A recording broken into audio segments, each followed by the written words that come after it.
आप ये देखिए, ये हमारी मजबूरी है। हमारा तो मूल काम इतना था कि हम गौ भक्तों को प्रेरित करें कि उन्होंने सड़क के लिए, पानी के लिए, बिजली के लिए, जात के लिए, अमुक मुद्दे के लिए, अमुक मुद्दे के लिए कई बार वोट कर लिया। अब एक बार गौ माता की रक्षा के लिए वोट करें, तो वो काम हम कर रहे थे। लेकिन हजारों लोगों ने जब गौ माता के लिए वोट देने का संकल्प कर लिया, तब इस बात का ध्यान आया कि हम किसको वोट करेंगे। कोई पार्टी तो गौ माता की रक्षा के लिए खड़ी ही नहीं हो रही है। तो ऐसी परिस्थिति में हमारी मजबूरी हो गई कि हम उन मतदाताओं को एक प्रत्याशी भी उपलब्ध कराएं, जिसको वोट दे करके वो गौ माता की रक्षा की अपनी आवाज राजनीति के क्षेत्र में ऊंची कर सकें। और इसी के लिए मजबूरी वश सभी विधानसभा क्षेत्रों में एक एक गौ माता के प्रत्याशी को हम उद्घोषित करेंगे, ताकि जो लोग गाय के लिए वोट करना चाहते हैं उनको वोट करके गौ माता की रक्षा के लिए अपनी आवाज को ऊंचा कर सकें। भाजपा तो अपने को हिंदुत्व की पार्टी कहती है और गौ रक्षा भाई की। कहती तो है, लेकिन गौ रक्षा करती नहीं है ना। 12 साल से मेजोरिटी की गवर्नमेंट लेकर के जो चाहा वो करने की ताकत लेकर के एक आदमी बैठा है। और गौ माता की रक्षा जैसा प्रथम कार्य हमारे लिए, तो हिंदुओं के लिए गौ माता की रक्षा प्रायोरिटी है। आप देखिए, चाहे उत्तर, दक्षिण, पूर्व, पश्चिम कहीं चले जाइए भारत देश में, किसी प्रदेश में, वहां जो हिंदू होगा उसके घर में रोटी बनेगी, पहली रोटी किसकी होती है? आप ही लोग बोल दो। ये पूरे देश में यही हालत। तो जब पहली रोटी हमारी गाय की होती है, इसका मतलब है कि हमारी प्रायोरिटी गाय है। तो जो प्रायोरिटी का प्रश्न था, उसी को जब समाधान ये नहीं दे पाए, तो बाकी हिंदुओं की जो पीड़ा है उसको क्या समझेंगे। इसीलिए ये तय हो गया कि भाजपा हिंदू पार्टी नहीं है। कोई ऐसा नेता उसमें दिखाई नहीं देता है जो गौ रक्षा के लिए दृढ़ता से खड़ा हो और कहे कि अगर पार्टी ये नहीं करती है तो मैं इस पार्टी में नहीं रहूंगा। ये सत्ता लोलुपता उनकी दिखाई देती है।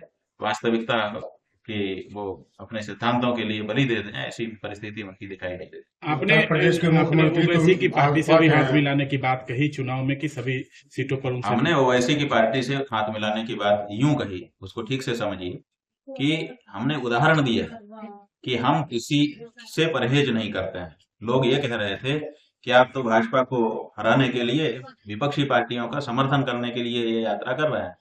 तो हमको उस बात को स्पष्ट करना था कि ऐसा नहीं है। हमारे लिए कोई भी पार्टी पराई नहीं है, अछूती नहीं है। जो गौ रक्षा के लिए खड़ा हो उसको हम अपनाने को तैयार हैं। बीजेपी गौ रक्षा के लिए अभी तो सत्ता में है, घोषणा कर ही सकती है, क्यों नहीं कर रही है। जो विपक्षी पार्टियां हैं, जिनकी भविष्य में सत्ता में आने की संभावना है, वो ये कह सकती हैं कि हम सत्ता में आएंगे तो करेंगे, लेकिन वो भी नहीं कह रही है। हमने इसलिए कहा कि अगर ओवैसी भी कहे कि गाय हमारी माता है और हम उसकी रक्षा का वचन देते हैं, तो हम उसके साथ भी चलने को तैयार हैं। तो हमारा उद्देश्य कहने का यह था कि गौ माता की रक्षा के लिए जो खड़ा होगा उसी का साथ हम करेंगे। और अगर गौ माता की रक्षा के लिए नहीं खड़ा होगा तो हमारा सगा भाई भी होगा तो हम उसका बहिष्कार करेंगे। तजेऊ पिता प्रहलाद, विभीषण बंधु भरत महतारी, बलि गुरु तजेऊ कंत ब्रज बनितनि, भय मुद मंगलकारी। हमारे धर्मशास्त्र में उल्लेख है कि अपनों को, खास जो अपने थे, उनको भी धर्म के लिए छोड़ा गया है। इसलिए कुछ लोग जो हिचक रहे हैं कि हमने भाजपा को अपनी पार्टी मान लिया, हमने कांग्रेस को अपनी पार्टी मान लिया, हमने जदयू को अपनी पार्टी मान लिया, हमने राजद को अपनी पार्टी मान लिया, हम कैसे छोड़े। तो उनको समझाने के लिए हमने कहा कि जो धर्म को छोड़ चुका है उसको तुम क्यों नहीं छोड़ रहे हो। इसलिए जाके प्रिय न राम वैदेही, तजिए ताहि कोटि बैरी सम, यद्यपि परम सनेही। इस तात्पर्य से हमने कहा कि जो लोग गौ माता की रक्षा नहीं कर पा रहे हैं, उनका साथ करने का मतलब गौ हत्या का पाप अपने माथे लेना। छोड़ो। राजद राजद और कांग्रेस से भी आप हाथ मिला सकते हैं अगर वो गौ रक्षा की बात। अरे भाई, हम कह रहे हैं, हमने सबसे ऊंचा जो असंभव सा था उसको जब कह दिया, तो अब ये तो बीच के है। इनको क्यों नहीं है, इनके बारे में आपको क्या शक है। जब हम ओवैसी तक का नाम ले चुके हैं, अब उसके बाद ये कहाँ बचते हैं। अगर ये, लेकिन ये कहें तो, इनके मुंह से निकले तो कोई नहीं कह रहा है। तो आप लोगों ने एक नई पार्टी लेकर के वो एक कोई प्रशांत किशोर है, वो आए थे, वो तक नहीं कह पा रहे हैं। वो तो नई पार्टी थे, वो तो कह सकते थे कि इनका तो डर रहा है, हम तो नए हैं, हम कह रहे हैं। लेकिन वो भी कहाँ गौ माता के पक्ष में खड़े हो पा रहा है, कोई नहीं खड़ा हो रहा है। क्यों? क्योंकि सबको अपनी राजनीति चमकाने के लिए कसाईयों से चंदा चाहिए।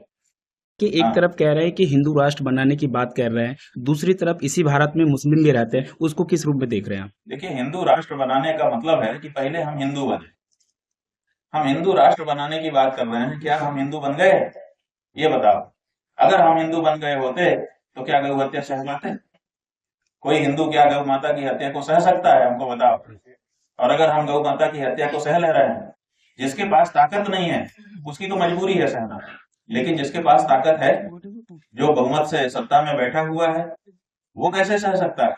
अगर वो सह रहा है, इसका मतलब अभी हिंदू नहीं हुआ। और जब अभी हम हिंदू ही नहीं हुए तो हिंदू राष्ट्र की बात करना मतलब बहुत बचकानी बात है। इसलिए हमारा कहना है कि पहले हम हिंदू बने, उसके बाद फिर बाकी सब बातें हो जाएंगी। जहां तक मुसलमानों की बात, तो मुसलमान जो है वो हमारे देश के नहीं है।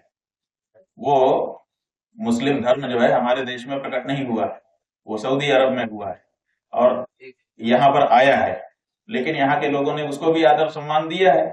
अब समस्या ये है, वो आज भी भारत की धरती को प्रणाम नहीं करते हैं। माथा तो उनका भारत की धरती में लगता है, लेकिन वो प्रणाम यहाँ से निकल करके सऊदी अरब जाता है, क्योंकि उसी तरफ मुंह करके वो लोग आज भी अपना सिर झुकाते हैं।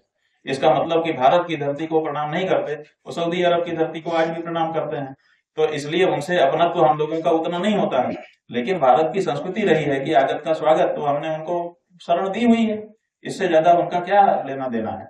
और उन्होंने भारत में जो रही सही कमी थी उसको भी पूरा कर दिया। भारत के टुकड़े करके उन्होंने पाकिस्तान नाम का अपना अलग देश बना लिया। अगर अलग देश भी बना रहे थे, आप बताइए कि एक अमरूद आपके सामने, ये सेव है, हाथ में दो, ये सेव है, अगर इसको हम आधा काट के दो टुकड़े भी कर दें तो ये एक टुकड़ा सेव रहेगा, एक टुकड़ा अमरूद हो जाएगा। तो अगर भारत के टुकड़े भी हो रहे थे तो दो टुकड़े भारत होना चाहिए था ना, भारत एक भारत दो।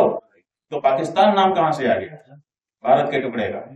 तो उन्होंने हमारा चरित्र भी बदलना चाहा, हमारा नाम बदलना चाहा, हमारी अस्मिता को बदलना चाहा। तो ये करके उन्होंने बता दिया कि वो हमारे में से नहीं है। उनकी स्थिति एकदम साफ है। वहां हमें कोई बाधा नहीं है, क्योंकि हम किसी से द्वेष नहीं करते हैं। लेकिन हम हैं और ये धरती हमारी है, इसको स्पष्टता के साथ हम निरूपित कर रहे हैं। ये मिशन बिहार तक ही रहेगा या उत्तर प्रदेश में? ये पूरे देश का मिशन है, हर हिंदू का मिशन है। ये बिहार चूंकि भारत में है इसलिए बिहार में ये काम हो रहा है, लेकिन ये मिशन असल में हर हिंदू का मिशन है। हर हिंदू चाहता है, चाहे वो भारत के किसी कोने में रह रहा है, हम तो कहते हैं विश्व के किसी कोने में रह रहा है, लेकिन गौ माता की हत्या उसको स्वीकार है। उत्तर प्रदेश में जो अभी सरकार है वो तो खुद भी बताते हैं अपने आप। भाई, बताना और होना हमने बता दिया आपको कि बताने में और होने में बड़ा अंतर है। बताने के लिए तो बता ही रहे हैं। हमने कहा कि इतना बढ़िया से गौ भक्ति की बात हम भी नहीं कर सकते जितना बढ़िया से उन लोगों ने किया था, लेकिन कथनी और करनी में अंतर दिखाई देगा। आपने वैशाली में कहा था कि ओवैसी की पार्टी से भी हाथ मिला सकते। हाँ, अगर वो गौ रक्षा को खड़ा हो और गौ माता को माता कहे, ये बिल्कुल अभी भी हम कह रहे हैं। जो व्यक्ति गाय को माँ कह रहा है और माँ कह करके उसकी रक्षा के लिए अपने आप को समर्पित कर रहा है, कोई भी हो, हमने तो उदाहरण के लिए नाम ले दिया, ऐसे विपरीत ध्रुव का हमने नाम लिया कि जिसमें लगे कि वो भी कर सकते हैं, इस तात्पर्य में उसका नाम है। ओवैसी का नाम, ओवैसी से हमारा कोई राजनीतिक लेन देन नहीं है, लेकिन हमने उदाहरण के लिए दक्षिणी ध्रुव उत्तरी ध्रुव जैसे दो होते हैं ना, उस तरह का हमने उदाहरण दिया कि अगर ओवैसी भी कहे कि गाय हमारी माता है और हम उसकी रक्षा के लिए खड़े हैं, तो हम उसको भी अपना भाई मान लेंगे। क्यों? क्योंकि भाई होता ही वही है जिन दोनों की माँ कॉमन होती है, माँ एक होती है। जिसको हम माँ कहते हैं, अगर आप भी उसको माँ कहेंगे तो हम और आप भाई हो जाएंगे, अन्यथा हम भाई नहीं हो सकेंगे। तो ये हमारी शर्त है। अगर वो वैसे ही गाय को माँ कहें और गौ माता की रक्षा के लिए वचन देने के लिए खड़े हों, तो हम विचार करेंगे, क्यों नहीं करेंगे, कोई भी किसी के लिए भी करेंगे। लेकिन जो गाय सत्ता में रह करके भी गाय या विपक्ष में रह करके भी ये नहीं कह रहा है कि हम अगर सत्ता में आ गए तो गौ रक्षा करेंगे, उसको हम क्यों सपोर्ट करें? और अगर उसको हम सपोर्ट करते हैं तो इसका मतलब कि उसके द्वारा जो होने वाली संभावित गौ हत्या है उसका पाप हम अपने भी बांट रहे हैं, हम भी गौ हत्या के पापी बन रहे हैं। ये हम क्यों करना चाहेंगे और क्यों अपनी हिंदू जनता को ऐसा करने देना चाहेंगे? मुख्यमंत्री कोई ऐसे नहीं कि सामान्य हिंदू है, गौ रक्ष पीठ ही उनके जिस पीठ के महंत है ना, उस पीठ का ही नाम गौ रक्ष पीठ है, माने गाय की रक्षा करने के लिए पीठ है। और उन्हीं की पार्टी का विधायक नंद किशोर गुर्जर उसने खड़े होकर के कह दिया कि 50,000 गाय क्यों हमारे प्रदेश में रोज कट रही है। आज तक क्या भाजपा ने इसका जवाब दिया? आज तक क्या उत्तर प्रदेश के मुख्यमंत्री ने इसका जवाब दिया? क्या उत्तर प्रदेश के भाजपा के प्रदेश अध्यक्ष ने इसका जवाब दिया? क्या राष्ट्रीय अध्यक्ष ने इसका जवाब दिया? क्या भाजपा के किसी एक व्यक्ति ने, अदने से कार्यकर्ता ने भी खड़े होकर के जवाब दिया? नहीं दिया ना। क्यों नहीं दिया? क्योंकि जवाब नहीं है। तो चरित्र अलग दिखाई दे रहा है, बातें अलग दिखाई दे रही हैं, बहुत साफ, एकदम दूध दूध पानी पानी, एकदम ऐसे अलग हो चुका है। इस आशा में, भरोसा में कि ये हिंदू संगठन है, हिंदुओं की पीड़ा को समझेंगे, कुछ करेंगे, इसके लिए उनका साथ दिया था। धीरे धीरे धीरे आप क्या समझते हैं, हमने नहीं साथ दिया था। एक समय था हम भी चाहते थे कि नरेंद्र मोदी प्रधानमंत्री बन जाए। जब उन्होंने कहा था कि ये गुलाबी रंग देख करके तुम्हारा कलेजा दुखता है कि नहीं, मेरा तो दुखता है, तो हमको बड़ा अच्छा लगा। ऐसे और संगठनों के जो लोग हैं, हिंदूवादी संगठन जिनकी आप चर्चा कर रहे हैं, उनको भी लगा था कि ये करेंगे। तो धीरे धीरे सबका मोह भंग हो रहा है, केवल हमारा ही थोड़े हुआ है, एक एक हिंदू जनता का मोह भंग हो रहा है, काफी लोगों का हो चुका है।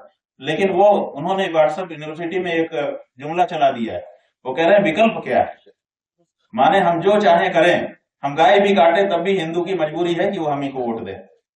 तो ये बात जो उन्होंने चला दी, तो ये हमको सहन नहीं हुई कि माने आप गाय भी काटो तब भी हमारी क्या मजबूरी है। तो हिंदुओं की ऐसी कोई मजबूरी नहीं है कि आप गाय काटो तब भी हम आपको वोट दें। इसीलिए हमने कहा कि देश में सनातनी विचारधारा की राजनीति आरंभ होनी चाहिए। तो सनातनी विचारधारा की राजनीति आरंभ करने के लिए हमने ये यात्रा आपके बिहार प्रदेश की है, और यहाँ से भारत में भारत की जो मूल विचारधारा राजनीति की है, सनातनी विचारधारा, उस राजनीति को हम यहाँ से अंकुरित करने के लिए, यहाँ से आरंभ उसका कराने के लिए यह यात्रा कर रहा है। जिसके कार्यकाल में गौ हत्या नहीं रोकी जा सकी है, उसके साथ खड़े होना पाप है, समर्थन देना तो दूर की बात।